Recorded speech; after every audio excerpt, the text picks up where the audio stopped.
17장 14절에서 18절입니다.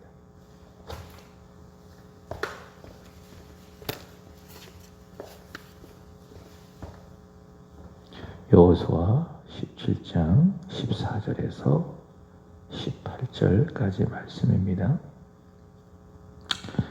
요셉 자손이 여호수아에게 말하여 이르되 여호와께서 지금까지 내게 복을 주심으로 내가 큰 민족이 되었거늘 당신이 나의 기업을 위하여 한 제비 한 분깃으로만 내게 주심이 어찌함이니까 하니 여호수아가 그들에게 이르되 내가 큰 민족이 되므로 에브라임 산지가 내게 너무 좁을진대 브리스 족속과 르바임 족속의 땅 삼림에 올라가서 스스로 개척하라 하니라. 요셉 자손이 이르되 그 산지는 우리에게 넉넉하지도 못하고 골짜기 땅에 거주하는 모든 가나안 족속에게는 벳스안과 그 마을들에 거주하는 자이든지 이스라엘 골짜기에 거주하는 자이든지 다 철병거가 있나이다 하니 여호수아가 다시 요셉의 족속 곧 에브라임과 므낫세에게 말하여 이르되 너는 큰 민족이요 큰 권능이 있은즉 한 분깃만 가질 것이 아니라 그 산지도 내 것이 되리니 비록 삼림이라도 내가 개척하라 끝까지 내 것이 되리라. 가나안 족속이 비록 철병거를 가졌고 강할지라도 내가 능히 그를 쫓아내리라 하였더라. 아멘. 오늘 읽을 말씀은 여호수아 16, 17장, 시편 148편, 이제 시편이 다 끝나가죠. 예레미야 8장, 마태복음 22장입니다. 오늘 말씀의 주제는 스스로 개척하라 이렇게 잡아보았습니다. 오늘 읽을 여호수아 16장, 17장은 요셉의 두 아들이죠. 에브라임과 므낫세 이 전체를 요셉 지파라고 이야기하고 있는데 이 두 지파가 받을 땅을 기록을 하고 있습니다. 요단강을 중심으로 해서 요단 동편, 특별히 이제 북동쪽은 40년 전에 모세 시대의 때 므낫세 반지파가 이미 땅을 분배를 받았습니다. 그리고 40년이 지난 여호수아 시대에 요단 서편에 에브라임 지파가 그리고 나머지 므낫세 반지파가 땅을 분배를 받았는데 이제 그 내용이 16장, 17장입니다. 구글에 들어가셔서 이후에 12지파의 땅 분배라고 이렇게 검색을 해보면 이 사실을 알게 될 것입니다. 므낫세가 있고 그 다음에 에브라임 반지파가 요단 서편에서 땅을 분배받았다.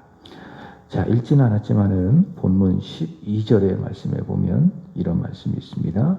그러나 므낫세 자손이 그 성읍들의 주민을 쫓아내지 못하매 가나안 족속이 결심하고 그 땅에 거주하였더니 가나안 정복의 원칙이 있습니다. 하나님께서 정하신 원칙이죠. 그러니까 원칙만 잘 지키면 전혀 문제가 없습니다. 그것이 무엇인가 하면은 가나안 땅에 들어가면 본 주민들을 완전히 쫓아낸다. 이렇게 하신 이유가 있습니다. 하나님이 너무 잔혹하시다, 무자비하시다 이렇게 생각할 게 아니라 성경은 하나님 중심이거든요. 그러니까 왜 하나님께서 가나안 족속을 다 쫓아내라 하셨는가? 그들을 위해서입니다. 그들은 누군가? 이스라엘 백성들은 누군가? 하나님을 섬기는 제사장 나라죠. 하나님을 순수하게 섬겨야 하는 제사장 나라인데 그것을 위해서 그들의 순수함과 그리고 하나님의 제사장 나라라고 하는 이 정체성을 지키기 위해서 그들을 완전히 쫓아내야 합니다. 그렇지만 우리가 이후에 사사기를 읽을 거예요. 읽으면서 알겠지만은 이 사사시대가 영적으로 실패한 시대입니다. 이 왜 실패가 있었는가? 그 원인은 바로 이겁니다.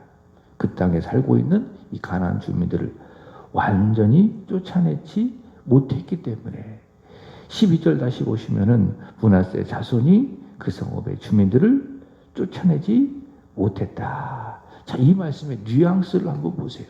우리가 성경을 읽을 때에 뉘앙스를 캐치하는 것이 중요합니다. 이 말씀에 뉘앙스가 있다. 하나님이 무능해서가 아니죠. 하나님 무능해서가 아니라 어떻습니까? 그들이 영적으로 나태하고 게으르기 때문에 그들이 그 성읍의 주민들을 쫓아내지 못했다. 이런 뉘앙스 아니겠습니까? 결국 다 쫓아내지 못한 남겨진 그 성읍의 주민들은 이후 이스라엘 자손들에게 하나님의 백성의 정체성을 지켜가는 그 일에 매우 큰 장애가 되고 가시가 되고 올무가 되었습니다. 그래서 가나안 족속이 결심하고 그 땅에 거주하여서 이제 자신들의 이 소유를 지키기 위해서 끊임없이 그 므낫세 자손에게 이 가시와 같은 존재가 됐습니다. 또 이 므낫세 자손은 그곳에 남겨져 있는 우상의 미혹을 받아서 넘어지기도 했고요. 내 안에도 반드시 쫓아내야 될 가나안 주민들이 있습니다. 영적으로 한번 생각해 보는 거예요. 내 안에 가나안이 남아있다.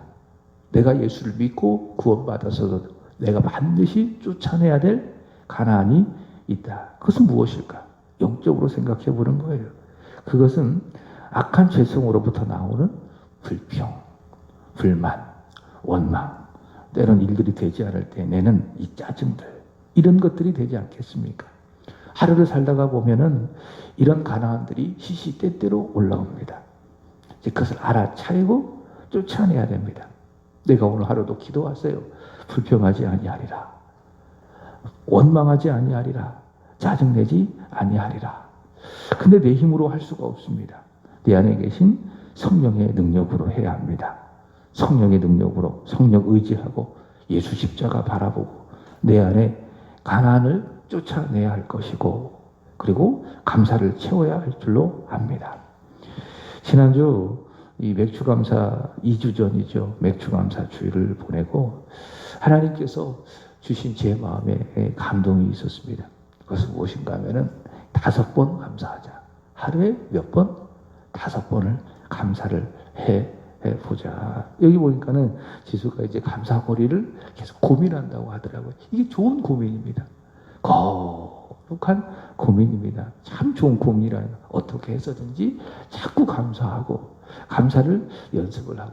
근데 저도 이제 계속 감사를 하려고 또 감사를 이렇게 하려고 노력을 하고 있어요. 그리고 제가 이렇게 노트를 하나 준비해서 거기다가 감사 노트 해가지고 하루에 5가지 이상 감사 이유를 적습니다. 아침에 이제 와서도 이제 감사 제목을 1-2가지 적고 또 하루의 일과를 다 마치면은 또 하루를 돌아보면서 감사 이유를 한번 쭉 적어보고 이번 주에 이제 오신 구건준 집사님이 있으시잖아요. 이분이 맥주감사 주일에 교회에 처음 오셨는데 물론 그 전에도 왔죠. 그러나 이제 연락을 받고 이곳에서 교회를 정착하셔야 되니까 우리 교회 등록하지 않고 부담 없이 와서 한번 예배를 드리겠다고 해서 맥주감사 주일에 와서 예배를 드리고 감사에 대한 말씀을 듣고 마음의 은혜를 받으셨나 봐요. 근데 이제 황급히 가셨잖아요. 그리고 나서 이제 미안했는지 저에게 카톡을 보내셨어요. 하시는 말씀이 목사님 오늘 말씀에 은혜 받았습니다. 오늘 말씀처럼 감사하겠습니다. 하루에 5번 제가 꼭 감사하겠습니다. 이런 문자가 왔더라고요. 그리고 지난주에 오신 거예요. 얼마나 감사한지. 그 집사님 이야기 듣고 이것 또한 하나님께서 나에게 또 주시는 메시지로구나 이렇게 이제 생각을 해서 지난주도 그러고 또 이번 주도 그렇고 노트를 하나 준비해 가지고 거기에다가 감사 제목을 쭉 기록을 하는 겁니다. 기록을 해 보는 겁니다. 한번 권사님도 한번 해보세요. 여기 물론 헌금에다가도 5가지 감사 제목을 쓰고 있지만 이후에도 노트를 아니면 수첩을 하나 딱 만들어 가지고 2022년 7월 11일 5가지 감사 계속 감사 제목을 계속 써보는 겁니다. 거기에 하나님께서 기뻐하시고 거기에 임재하시고 내 삶은 영적으로 부유해진 거죠. 그게 감사의 능력입니다. 감사가 우리 삶에 불러오는 기적입니다. 내 안에 가나안이 있어요. 내가 반드시 쫓아내야 될 무엇이 있다. 가나안이 있다. 12절 므낫세 자손이 그 성읍의 주민들을 쫓아내지 못하며 이 말씀 쫓아내지 못하며 내가 쫓아내야 될 가나안들이 있다. 그게 뭐라고요? 불평들, 원망들, 짜증들 이런 것들 다 성령 의지에서 다 쫓아내고 대신 거기 무엇을 채워야 합니까? 가난을 다 쫓아냈으니 하나님의 역사, 하나님의 일하심에 대한 감사로 내 안에 채워져야 되지 않겠습니까? 그럼 거기에 하나님이 임재하신 거예요. 하나님 나라가 임하는 거예요. 의, 평강, 마지막 희락. 감사를 채우니 거기에 기쁨이 있고 그게 하나님 나라 아니겠습니까? 그걸 뭐라고 이야기하느냐? 심령, 천국이라고 이야기하는 거예요. 그만큼 감사하는 것이 중요하다. 그래서 제가 지금 기도하고 있어요. 주일에 우리 성도들에게도 우리가 지켜야 될 좀 영적 비전을 좀 주어야 되겠다. 제가 계속 이 한 주간 동안 고민하고 또 기도하고 제가 주일에 이야기하려고 합니다. 자, 오늘 읽은 말씀 14절의 말씀을 보시면은 요셉 자손 므낫세 그다음에 에브라임 자손들이죠. 므낫세 반지파, 그러니까 므낫세 절반 지파, 그다음에 에브라임 자손들, 에브라임 지파 다 같은 말입니다. 자, 그들이 와서 여호수아에게 이야기를 합니다. 14절 보시면은 요셉 자손이 여호수아에게 말하여 이르되 여호와께서 지금까지 내게 복을 주심으로 내가 큰 민족이 되었거늘 당신이 나의 기업을 위하여 한 제비 한 분깃으로만 내게 주심이 어찌함이니까 하니. 자, 먼저 하나님께서 이들에게 무엇을 주셨다? 복을 주셨다. 그래서 그 결과 그들이 큰 민족이 되게 하셨다라는 것을 고백을 합니다. 이 당시에는요, 가문도 그렇고 민족도 그렇고 인구가 무엇인가? 하나님께서 주시는 복을 상징했습니다. 하나님께서 우리의 가문을, 우리의 지파를 축복해 주셨습니다. 라고 하는 그 증거가 무엇이다? 많은 민족이 되는 것이다. 집안에서도 자녀를 많이 낳고 또 민족에도 큰 민족이 되는 것. 그 당시의 복의 상징이었습니다. 그렇습니다. 므낫세 에브라임 지파, 요셉 지파 그들이 고백하듯 하나님께서 그들에게 복을 주셔서 이들이 큰 민족이 되었다. 자, 근데 문제가 있어요. 상대적으로 인구가 적은 다른 지파처럼 땅의 면적이 적은 거예요. 그러니까 큰 인구가 살기에는 그들이 받은 이 땅 면적이 적다. 그 많은 사람들이 살기에는 그 땅 면적이 좁다. 이제 그러니 이제 불평이 찾아오는 거죠. 그러니까 좁으니까. 그렇지 않아요? 집안 식구는 한 5명인데 방이 한 2개 반 대발 아니면 3개 반 대발. 그럼 불편할 거 아니에요. 그죠? 막 엉덩이 부딪히기도 하고 잘 때도 계속 부딪히기도 하고 그러면 이게 불평이 나고 그 다음에 짜증도 나고 그러지 않겠습니까? 이제 그런 상황인 것이죠. 그래서 불평합니다. 자, 여기 잘 보시면은 성경을 한번 깊이 한번 또 뉘앙스를 체크해보고 읽어보는 거예요. 당신이 나의 기업을 위하여, 당신 누구를 말하는 거죠? 여호수아. 여호수아가 나의 기업을 위하여 한 제비 한 분깃으로만 내게 주심은 어찌함이니까. 자, 보세요. 이거 감사의 말입니까? 아니면 불평의 말입니까? 불평의 말이잖아요. 그죠? 이들이 받은 땅은요, 하나님께서 주신 기업이에요. 하나님께서 주신 기업이에요. 그리고 어제도 확인했지만은 여호수아가 제사장 엘르아살과 함께 또 각 지파를 불러서 자, 제비를 뽑아서 준 땅이에요. 그러니까 여호수아가 결정한 게 아니에요. 여호수아는 그저 하나님의 내린 결정을 그들에게 알려준 사람일 뿐이에요. 그러니까 하나님께서 주신 땅이라 그 말이죠. 왜? 여호와의 명령을 따라서 제비를 뽑아서 어제 드린 말씀이 그런 내용 아니겠습니까? 제비를 뽑아서 받은 땅이기 때문에 자, 하나님 주신 거라 그 말이죠. 자, 그랬다면 어떻게 해야 됩니까? 거기에 대하여 불평하지 말아야 되는 거예요. 좁으니 살지 못하겠다느니 인구가 많아서 불편하다고 하느니 이런 말 하면 됩니까? 안 됩니까? 안 되는 것이죠. 그렇죠? 이스라엘 백성들 출애굽 제1세대 광야에서 왜 망했습니까? 하나님 주신 것에 대해서 불평한 것이죠. 매일매일 하나님께서 하늘에 속한 신령한 양식 만나를 내려주십니다. 그죠? 이런 양식이 어디 있어요? 땅에서 난 양식이 아니라 하늘에서 내려지는 신령한 양식입니다. 근데 이 만나를 계속 먹다가 보니까 소위 말해 싫은 거죠. 입에 물리는 거죠. 먹어도 이렇게 목구멍으로 안 내려가는 거죠. 그러니 나중에 어떻게 합니까? 이 만나가 싫다. 이 하찮은 음식, 이 만나를 우리가 싫어한다. 이렇게 하면서 뭐 했어요? 불평했습니다. 하나님이 주신 거예요. 하나님이 주신 거. 누가 주신 거라고요?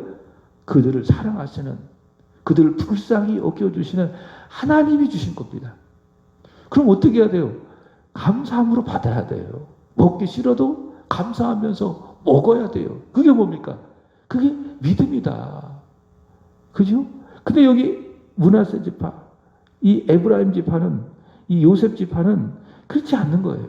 하나님이 주신 땅이에요. 하나님께서 제비를 뽑아서 그들에게 주신 기업입니다. 그러면 인구가 많아서 살기 좁아도 어떻게 해야 될까요? 그냥 살아야 되겠죠. 불편해도 원망하지 말고, 불평하지 말고, 하나님 감사합니다. 그대로 거기에서 살 수 있어야 되겠지요. 그게 믿음 아니겠습니까? 좁으면 좁은 대로 살고, 넓으면 넓은 대로 살고, 왜? 하나님께서 제비를 뽑아 그들에게 기업으로 주신 땅이기 때문에. 자, 그런데 정 그들이 살아가는데 너무 민족이 커서 그 땅이 좁다면 어떻게 해야 됩니까? 자기들 스스로가 이 좁은 땅에서 조금 넓게 살 대책을 세워야 되지 않겠습니까? 자, 근데 무작정 여호수아에게 가서 원망하는 겁니다. 여호수아요, 인구도 많은데 왜 이렇게 우리에게 좁은 땅을 주셨나요? 여호수아를 향하여 원망하고 불평하는 모습을 볼 수가 있습니다. 자, 그러자 여호수아는 참 좋은 지도자입니다. 그들의 말에 흔들리지 않습니다. 아, 그래? 아, 미안하다. 이렇게 너희가 인구도 많은데 너희가 살 땅을 좁게 주어서 참 미안하다. 이렇게 흔들리지 않냐고 아주 단호하게 이야기합니다. 오늘 말씀의 제목이죠. 무엇입니까? 스스로 개척하라. 스스로 개척하라. 여호수아 17장 15절. 여호수아가 그들에게 이르되 내가 큰 민족이 되므로 에브라임 산지가 내게 너무 좁을진데 브리스 족속과 르바임 족속의 땅 삼림에 올라가서. 자, 오늘 말씀의 주제 스스로 개척하라. 단호하게 이야기합니다. 그럼 어떡합니까? 지도자가 말해요. 목사가 이야기해요. 하나님의 마음을 갖고 이야기해요. 그럼 어떻게 해야 됩니까? 아멘 하고 순종해야죠. 그게 믿음 아닙니까? 그게 복을 받을 사람의 모습 아니겠습니까? 제가 주일에 지수에게 따로 그 이야기를, 감사에 대한 이야기를 하기에는 이렇게 뭐라고 할까, 시간이 없을 것 같기도 하고, 또 제가 이야기를 하면은, 개인적으로 이야기를 하면은 이게 진지한 상태에서 얘기를 해야 되는데 이게 빨리 막 가야 되는 상황에서 얘기를 하다가 보면 제 마음이 전달되지 않을 것 같아서 제가 부득이하게 이렇게 말씀을 시작을 하면서 전했습니다. 그 제가 중간에 몇 번 또 지수에게 이렇게 해라 라고 말을 했던 것으로 기억이 돼요. 그랬더니 지수가 어떡합니까? 아멘 하겠습니다 라고 거기에 대하여 반응한 걸 보니, 야, 그래도 지수가 믿음이 있다. 지수가 그래도 복받을 사람이다 라는 마음에 감동이 오는 거예요. 목사가 이야기하면은 그게 대하여서 이게 그냥 얘기하는 게 아니거든요. 무슨 일이든지 깊이 생각하고 깊이 고민하고 이야기하는 것이거든요. 즉흥적으로 이야기하는 게 아니에요. 다 기도하고 이 목회에 대해서 깊은 생각이 있고 어떤 통찰이 있고, 그거에 따라서 성도들에게 이렇게 했으면 좋겠습니다. 권하기도 하고 때로 명령하기도 하고. 그럼 어떻게 해야 돼요? 그게 내 생각과 맞지 아니한다 할지라도 좀 내가 들었을 때에 좀 이성적으로 또 상식적으로 맞지 않게 들린다 할지라도 어떻게 해야 돼요? 아멘 해보겠습니다. 어떻게 순종할까요? 그게 뭐예요? 그게 믿음이에요. 그럼 그게 복을 받는 그릇이 되는 거예요. 하나님 그걸 기뻐하시는 거예요. 거기다 복을 주시는 것입니다. 지도자가 이야기하는 거예요. 여호수아가 그들에게 이야기하는 거예요. 스스로 개척해라. 너희들이 큰 민족이 돼서 그 땅에 살기가 어렵다면 어떻게 해라? 스스로 개척해라. 좁으면 좁은 대로 살고, 정 안 되면 스스로 개척해라. 스스로 개척해라. 여호수아가 그들에게 이야기합니다. 그러면 순종해야 됩니다. 지도자들이 힘을 모으고, 어렵지만 어제 말씀드렸던, 어제 우리가 만났던 누구처럼, 갈렙처럼, 아 그래요? 하나님이 함께 하시니 그렇다면 우리가 삼림에 올라가서 말씀하신 대로 스스로 개척할 대책을 세우겠습니다. 이게 믿음 아니겠습니까? 자, 그러나 잘 보세요. 그들이 어떻게 하는가? 16절 보면 요셉 자손이 이르되 그 산지는 우리에게, 보세요, 넉넉하지도, 여기다 언더라인 치세요, 못하고 넉넉하지도 못하고 그 다음에 골짜기 땅에 거주하는 모든 가나안 족속에게는 베스안과 그 마을들에 거주하는 자이든지 이스라엘 골짜기에 거주하는 자이든지 다 그것이 있다. 우리가 감당할 수 없는 철병거가 있다. 그렇죠? 여호수아가 제시한 대안에 대하여 너희가 스스로 개척하라라고 하는 그 대안에 대하여 이들의 반응이 뭐예요? 긍정적입니까? 부정적입니까? 부정적이죠. 그죠? 그 산지에는 우리에게 넉넉하지도 못하고 하기 싫은 거예요. 스스로 개척하라고 했더니 하고 싶어요? 하기 싫어요. 하기 싫은 거예요. 해보지도 않고. 그러니 어떻게 보여요? 정복할 땅으로 보입니까? 아니면 안 될 땅으로 보입니까? 안 될 땅으로 보이는 거예요. 벌써부터 마음이 글러먹었어. 정신 상태 자체가 썩어먹었어. 스스로 개척해라. 하나님 마음 아닙니까? 하나님의 사람 여호수아의 말. 그러면 그 땅을 우리가 어떻게 정복할 수 있을까? 믿음의 눈으로 바라보고 할 수 있도록 생각해야 되는데 이미 하기 싫은 거예요. 그저 준 땅을 어떻게 하면 우리가 그 준 땅에서 우리가 어떻게 더 받을 수 있을까? 이것만 생각하니 여호수아가 제시한 그 땅을 정복할 수도 없는 것처럼 부정적으로 보일 수밖에 없는 거예요. 그러니 하는 말이 그 땅이 우리가 살기에 넉넉하지 못합니다.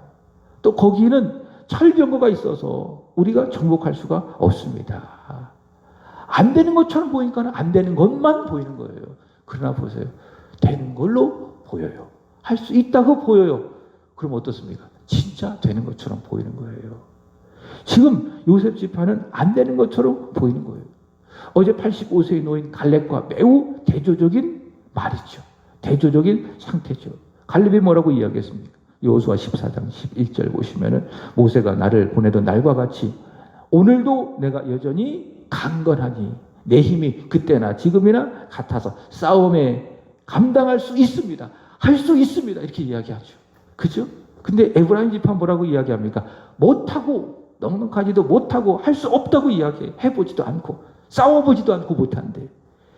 갈렙 뭐라고 이야기하느냐? 14장 12절 그날에 여호와께서 말씀하신 이 산지를 내게 주소서. 당신도 그날에 들으셨거니와 그곳에는 아낙 사람이 있고 그 성읍들은 크고 견고할지라도 여호와께서 나와 함께 하시면 내가 여호와께서 말씀하신 대로 그들을 쫓아내리다. 아낙 사람이 있어요. 그 성읍이 크고 견고할지라도 그 땅을 차지할 수 있다 없다? 있다. 너무도 대조적이지 않습니까?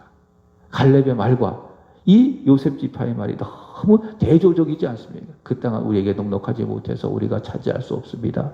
그 땅에는 철병거가 있습니다. 그래서 우리는 그 땅을 차지할 수가 없습니다.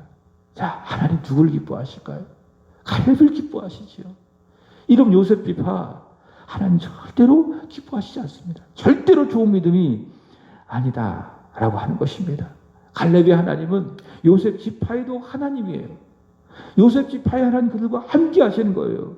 그러니 여호수아가 말한 것처럼 올라가면 돼요. 그리고 개척하면 돼요.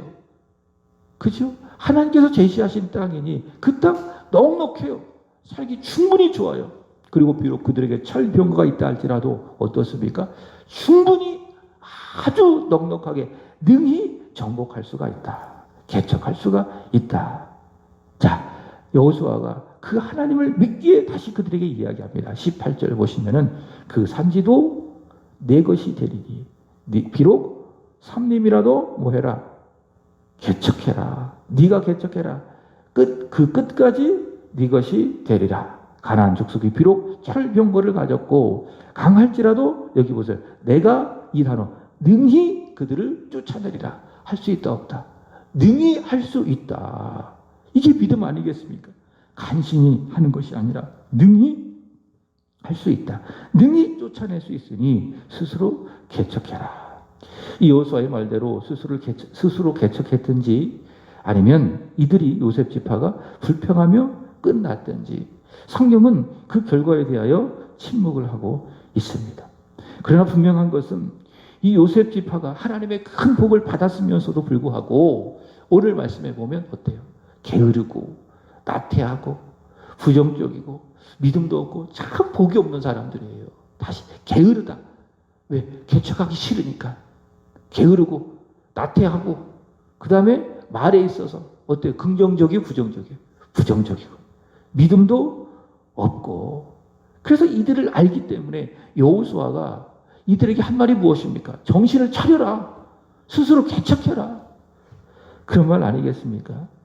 하나님의 백성은요, 나와 함께 하시는 하나님을 믿고 게으르지 말고 부지런하고 열정을 가지고 그 자리에서 안주하면서 살아가는 사람이 아닙니다.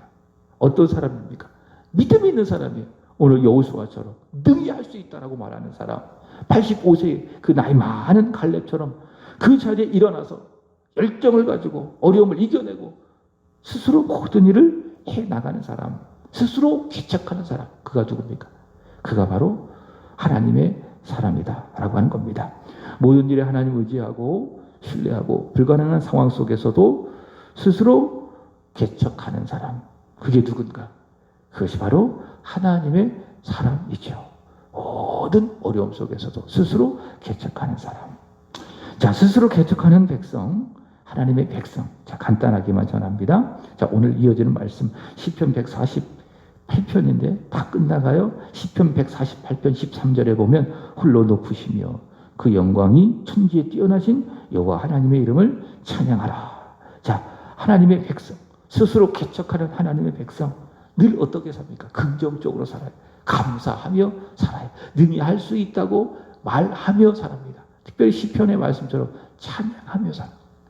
스스로 개척하는 사람 얼마나 열정이 있습니까? 그 열정이 하나님 향하여는 이렇게 불타오르면서 하나님을 향한 뜨거운 열망을 갖고 찬양을 하죠. 그 영광이 천지에 뛰어나신 여호와 하나님, 그의 이름을 찬양합니다. 찬양하며 살아갑니다. 예레미야 8장 5절 말씀처럼 정직합니다. 거짓을 버리고 정직하게 살아가요.